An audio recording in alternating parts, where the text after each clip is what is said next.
While I was grieving, my sister told my son, "She's just milking it like always." I listened from the hallway. My family agreed. I didn't confront them, I just started planning. Last week, the truth I released made them cry publicly. I'm Meryl. I'm 57. I met Mason when I was 21. I was a junior at SUNY Albany, working part-time at the Student Union bookstore. He was older, already working as an electrician, and came in to fix a busted ceiling fan in the break room. He flirted shamelessly. He had this crooked smile and a quiet laugh that got me every time.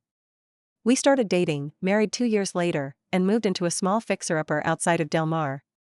Mason was everything I thought I wanted. Handsome in that blue-collar kind of way. Steady. Protective. He could be emotionally distant at times, but I thought that was just how men were raised back then. He didn't hit me. Didn't cheat. Or so I believed. We had a son, Ryan, when I was 29. He was my entire world. I took a break from work to raise him while Mason picked up weekend side jobs. We weren't wealthy, but we had just enough: an old cabin upstate for summers, a used Subaru, holidays with too much pie and not enough patience. My younger sister Simone was a constant presence throughout our lives. She lived a few hours away in Syracuse but visited often. She never married, always had a different man on her arm, and was the life of every family gathering. People adored her, my parents, cousins, Mason. She was clever, dramatic, the kind of woman who could insult you with a smile and make you thank her for it. Simone always made me feel small. She would interrupt my stories, correct my parenting, make comments about how I let myself go. But I tolerated her, because she was family, and I believed family was something you carried even when it felt like a weight. 12 years ago, something shifted. I found a receipt on our kitchen counter. A gynecology clinic in Rochester. Not in Simone City. Not near any family. Just, random. And not mine. At first, I thought Mason was cheating. I confronted him, and after hours of him trying to deny, then minimize, then beg, the truth came out. One night. One drunken, stupid night, he said. With Simone. After some family party where we'd argued and I'd gone to bed early. She was drunk, he was too, and apparently, boundaries were just ideas they ignored. Simone's version was similar: it was a mistake. She didn't mean to. She was ashamed. It didn't mean anything, Meryl, she kept saying. I wanted to burn the world down. But Ryan was 15. And Mason was sobbing, terrified I'd leave. So, I buried it. I told Mason he had to live with the guilt. He had to fix things. I told Simone I never wanted to hear another word about it. She agreed. And I shoved the truth so far down inside me, I started to forget it was even there. Fast forward to October of last year. Mason died of a stroke. Suddenly. On the road. They said it was quick. They always say that. I found out through a call from the hospital, but something in me had already known before I picked up. I felt it like a drop in blood pressure, like the lights in my chest had dimmed. He was gone. Ryan was 27 by then, living in Troy. He drove straight down and stayed with me that week. We planned the funeral. Simone and my parents came down. They took over my kitchen, arranged flowers, and argued over music. I floated through it all, numb and cold. People came and went. Friends from work. Old neighbors. Ryan's college roommate. Simone held court in the living room, joking, consoling, always with a glass of wine in her hand. On the 5th day, after the funeral, I came in from the backyard where I'd been smoking a cigarette alone. I paused in the hallway. The living room lights were on, and I heard voices: Simone, my father, Ryan. She's just milking it like always, Simone said with a sigh. You know, Meryl. It's always a performance. She needs the attention. Ryan didn't speak right away. Then, she's been through a lot.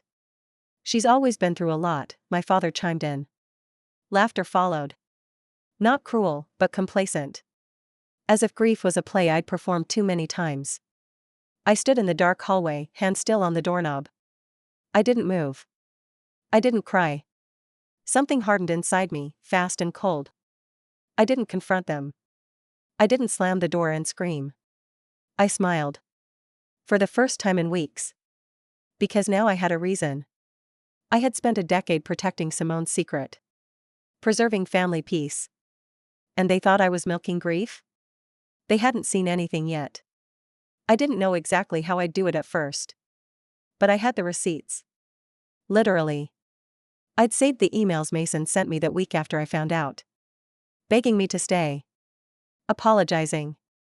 Describing what happened in disturbing detail, thinking honesty would fix things. There were messages from Simone too.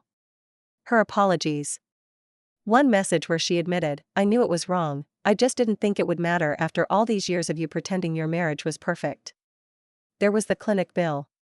A photo of them from that weekend in Rochester, pulled from Simone's now-defunct travel blog. I had screenshotted it years ago. I took everything, scanned it, and compiled a document. A digital time capsule. It sat on my desktop for a few days, like a grenade with the pin half out. Then I sent it. First to Ryan. I told him to read it in private. No subject line. No explanation. The next morning, he texted me, "Tell me this is a joke." I replied, "It's not." I gave him time. A few days passed. Then he showed up on my doorstep. He looked different. Older. Wounded. "I need to know why you never told me," he said. "Because you were a kid," I said. "And because I didn't want you to hate your father." He sat down across from me, silent for a long time. Then he said something I will never forget, "I don't hate him. I just wish I knew who I was mourning." That broke me. I sobbed, not for Mason, but for the years I spent managing everyone else's comfort. But I wasn't done. I posted the file in the extended family group chat. The one with Simone's friends, Carter, her then boyfriend, our parents, and our cousins. No explanation. Just, "This is overdue." I turned my phone off after that. When I turned it on 12 hours later, it had 76 messages. Carter dumped Simone the same day. Our cousin Lila called her a snake in lip gloss. My mother sent me an email asking if I really wanted to rip the family apart over ancient history. I didn't reply. They were all crying now. But I wasn't done yet. The days after I detonated that digital truth bomb were oddly quiet. Not the kind of quiet that soothes. More like the silence you get before a tornado, dense, heavy, wrong. I'd walk through my house and everything felt off, like I was borrowing someone else's furniture. Ryan stopped answering calls from my parents. He told me he needed space from the entire family for a while. Simone tried to reach out to him too, voicemails, texts, even some long-winded email that she probably thought was poetic. He didn't respond. He sent them all to me and said, "You deal with her." But I didn't. I let her sweat. Carter, her ex-boyfriend, went on a social media spree. He didn't post names, but it didn't take a genius to connect the dots when he wrote, "Nothing worse than betrayal from within the family. You think you know people. You think you're building a life with them. Then you find out you were just another pawn in their game." I wasn't sure if he meant Simone or Mason. Maybe both. Either way, he moved out of the apartment they shared in Skaneateles and blocked her on everything. She posted a cryptic Instagram story about people weaponizing the past. That stayed up for maybe 4 hours before she deleted it. She's always had that reflex, press, then retreat. Loud until someone louder steps in. I never responded publicly. Never posted a word. That's what made it worse for her. She was screaming into a void. I took my shot and walked away. One day I went to Price Chopper for groceries. You know the one in Glenmont? Just past the strip mall with the UPS store? I was in the produce section, picking over bruised tomatoes, when I saw Mrs. Rafferty, one of the women from our old book club. We hadn't spoken since Mason's funeral. She gave me this long look, mouth twitching like she wasn't sure if she was supposed to offer comfort or judgment. Finally, she said, "You're a brave woman, Meryl. Not everyone would have handled it the way you did." I nodded and thanked her, and she walked away like she'd just witnessed a public execution. That was the thing, people didn't know whether to pat me on the back or cross themselves. My parents didn't take it well, obviously. Mom sent a letter, in actual handwriting, like it was 1965. She said she was grieving the destruction of our family and called my actions calculated and in poor taste. She asked what purpose it served to dig up the past. She said Simone had been deeply remorseful and I should have found a more compassionate way to cope with my grief. I laughed when I read that. Actually, I laughed. She hadn't even called me the week Mason died. Simone had orchestrated all the phone trees. My mother showed up with frozen lasagna and an attitude and then went straight into arranging flowers like she was hosting a wedding. No one had asked how I was doing. No one had listened. They just wanted a tidy narrative, widow cries, family rallies, casserole heals all. That wasn't real. What was real? Me sitting up at 3 a.m. staring at the ceiling. I vacuumed the same rug 3 times in a row because I couldn't remember if I'd already done it. I was wondering if my whole marriage had been a lie. So yeah. Maybe my truth-telling wasn't tasteful. Maybe it was messy and raw and unapologetic. But grief isn't polite. It doesn't knock. It kicks the door in and screams. And if I was going to be called dramatic, I figured I might as well earn the title. Ryan started visiting again regularly, quiet, low-key Sundays. We didn't talk much at first. Just sat on the porch. He brought coffee sometimes, fresh bread other times. After a while, we started having real conversations. He asked me once, "Do you think Dad ever really got it?" What did he did? I had to think about it. I think he thought regret was enough, I said. But regret without change is just a fancy excuse. Ryan nodded like he understood something I'd never said out loud before. Then he told me something I hadn't expected. "I remember that weekend," he said, staring into his mug. "The one they, you know." I froze. My whole body stiffened. "You were fighting. I heard you crying one night." I didn't know why, but Dad was weird for weeks after. And Aunt Simone, she kept trying to talk to me like nothing happened. I hadn't known that. I always thought Ryan had been spared from that tension. Turns out, kids are sponges. They soak up everything, even if they don't understand it at the time. I asked him if he hated Simone now. "No," he said. "But I'm done pretending she's not who she is." That hit me hard. Because I had spent a lifetime pretending the exact same thing. The more people found out, the more twisted the reactions became. My cousin Elise, who had always worshipped Simone, texted me and said she felt like a rug had been pulled out. She told me she used to confide in Simone about her own marital doubts, and now she didn't know what to believe anymore. Family friends reached out in odd ways, some offering vague support, others just fishing for details. I declined every invitation to have coffee and catch up unless I knew they meant it. Most didn't. I found peace in the mundane things. Rearranging the garage. Pulling weeds in the backyard. Dusting bookshelves. Cooking for myself for the first time without thinking about Mason's preferences. I started to remember what I liked. I painted the hallway a new color, sage green. Mason always said it made the place feel cold. Now it just felt like mine. But the story wasn't finished yet. Because Simone didn't go quietly. She called me one afternoon. I stared at the phone for a full minute before answering. My curiosity won. "Why now?" she asked. "No hello. Just that." "Because I heard you say I was milking grief," I said. "Because I stood in my own house and listened to my family mock me while I tried to survive the worst thing that ever happened to me." There was silence on the line. Then, that was a mistake. "No," I said. "Sleeping with my husband was a mistake. Mocking me was a choice. You ruined my life." I almost laughed. "Almost." "No," I said. "You ruined your life. I just finally gave you the spotlight you were always chasing." She hung up.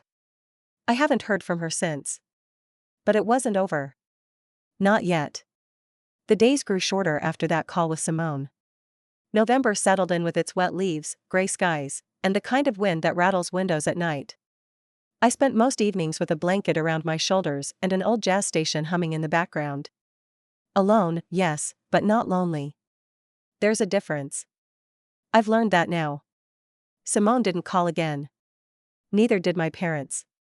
Not for Thanksgiving, not even a stiff "hope you're doing okay" text. For the first time since Ryan was born, I spent the holiday with just him. We cooked together. Well, I cooked, and he mostly hovered around pretending he remembered how to roast sweet potatoes. But we laughed. We drank wine. We listened to old Motown records Mason used to love, and for the first time, I didn't flinch when his name came up. "Do you think you'll ever date again?" Ryan asked, out of nowhere, while we cleaned up dishes. I blinked. "I think I need to finish grieving what I thought my life was first." He nodded. "I get that." And I think he really did. A week later, a small envelope arrived. No return address. Just my name, scrawled in Simone's messy, slanted handwriting. Inside was a single piece of paper. A photocopy of a journal entry. It was dated a month after the night she slept with Mason. "I hate what I did. I hate that I let it happen. I hate Meryl a little too, for always making me feel like a sideshow to her main act. I know she'll never forgive me if she finds out. But maybe she already knows. She looks at me like she's seeing something I don't understand. No apology. No explanation. Just that one page, carefully selected, like it would somehow clean the blood off the floor." I crumpled it and threw it in the recycling bin. It wasn't forgiveness I needed. I needed honesty, and that ship had long since sunk. But it got me thinking. About all the things we bury. Not just secrets, but versions of ourselves. I started journaling again. Nothing poetic. Just real thoughts. Honest ones. About how the grief came in waves. About how sometimes I missed Mason and hated him in the same breath. About how I envied women who got clean closures, like neat endings in novels. I joined a grief group too. At the Albany Public Library. Not really my thing at first. But sitting in that circle of strangers with bruised hearts made me feel like less of a freak. There was this woman named Rose, in her 70s, whose husband died after 50 years of marriage. She said one night, "You never stop being mad they left you, even if they didn't mean to." That hit me hard. I wrote it down. Ryan was doing better, too. He called more. Talked about this woman he'd met, Alexis. Said she was nothing like the women he used to date. "She listens," he said, like it was the rarest thing. I smiled and told him, "That's everything." Simone, meanwhile, was unraveling. Not publicly. Not dramatically. But I heard things. She moved back into our parents' basement temporarily. Her job at the Arts Council in Syracuse didn't renew her contract. Carter sold their shared car and blocked her on everything. A cousin told me she'd seen Simone at the DMV looking hollowed out. Still dressed well, of course, she always dressed for appearances, but with the kind of look that said the inside no longer matched the outside. I didn't gloat. I didn't need to. Truth is the best revenge when it stands on its own. What did surprise me, though, was my mother. One afternoon in early December, I got a call from an unknown number. Normally I don't answer those. But something told me to pick up. "Meryl, it's me," she said. Her voice was dry, brittle. I didn't say anything. "I want to talk. Face to face. If you're willing." I waited. Counted 5 full seconds in my head. "Fine," I said. "My house. Sunday. Noon." She showed up, early as always, with a store-bought apple pie she knew I wouldn't touch. She looked older than I remembered. Tired. Not from age, but from carrying too many lies too long. We sat in the kitchen. She clasped her hands so tightly I thought she might snap her own fingers. "I know I've made mistakes," she began. "I protected Simone more than I should have. I know that. I've always been harder on you." Still, I said nothing. "Just wait. But I want you to know, I didn't know about what happened between her and Mason. Not until you sent that file. That surprised me. I had assumed she'd known. Mothers always know, don't they?" She never told me. I thought it was just your grief turning mean." I gave a small, humorless laugh. "Grief doesn't lie. People do." She nodded, eyes misty. "I don't expect forgiveness. But I am sorry. For not being a better mother. For not protecting you." That was the closest thing to an apology I was ever going to get. And maybe, in that moment, it was enough. I didn't hug her. I didn't cry. But I walked her to the door. And I didn't watch her leave. I'd never thought of myself as strong. Just quiet. Dutiful. The type who bends rather than breaks. But grief changes you. Betrayal hardens the parts of you that used to bend.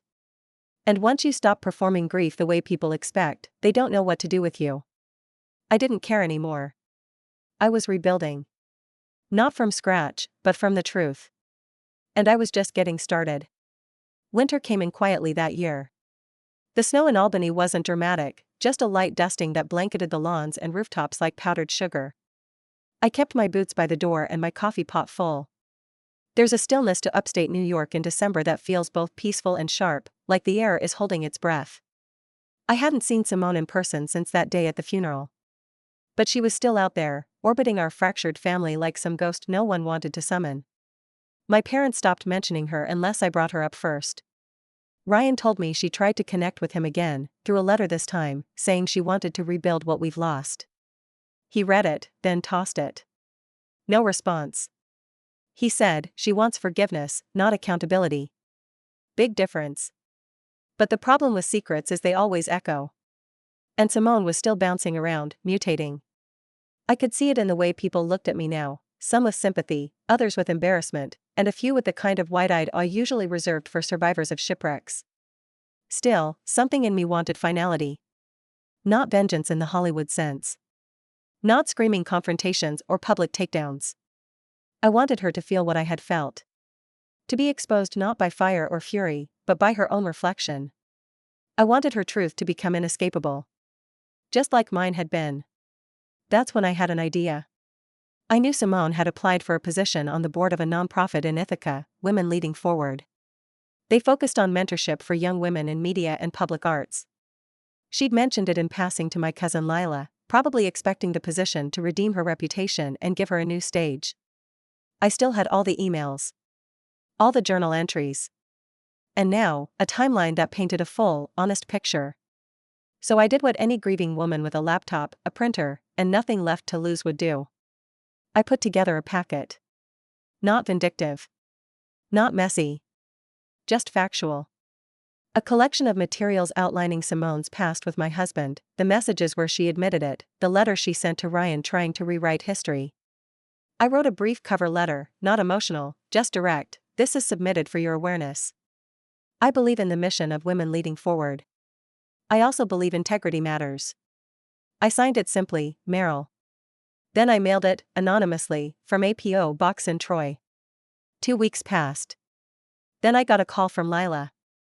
You didn't hear this from me, she said, but Simone didn't get the board seat. Someone sent them, well, a file. They said they're reevaluating her alignment with the organization's values. She's been spiraling. I didn't ask for more. I just said, thanks for letting me know. That night, I lit a fire in the fireplace and made myself a cup of tea. Sat on the couch. Ryan called and told me he'd be bringing Alexis by for dinner on Saturday. I said I'd make the chicken marsala. Simone never reached out again. She didn't need to. The silence between us had become a monument. I hadn't destroyed her life. I had just removed the mask she'd worn for decades and handed it back to her in the plainest light possible. Let the world judge. Let the mirror speak. And it had. I still visit Mason's grave once a month. The pain isn't sharp anymore. It's something I carry, like an old scar under a sleeve. I talk to him sometimes, mostly out of habit. I don't forgive him. Not fully. But I understand him more than I used to. His weakness. His guilt. His silence. I forgive myself, though. That took longer than anything else. As for me? I'm still in Albany. Still in our house. I painted the kitchen a cheerful yellow. I started walking in the mornings again, just like I used to before everything blurred. Some days I feel 20 years older. Some days I feel brand new.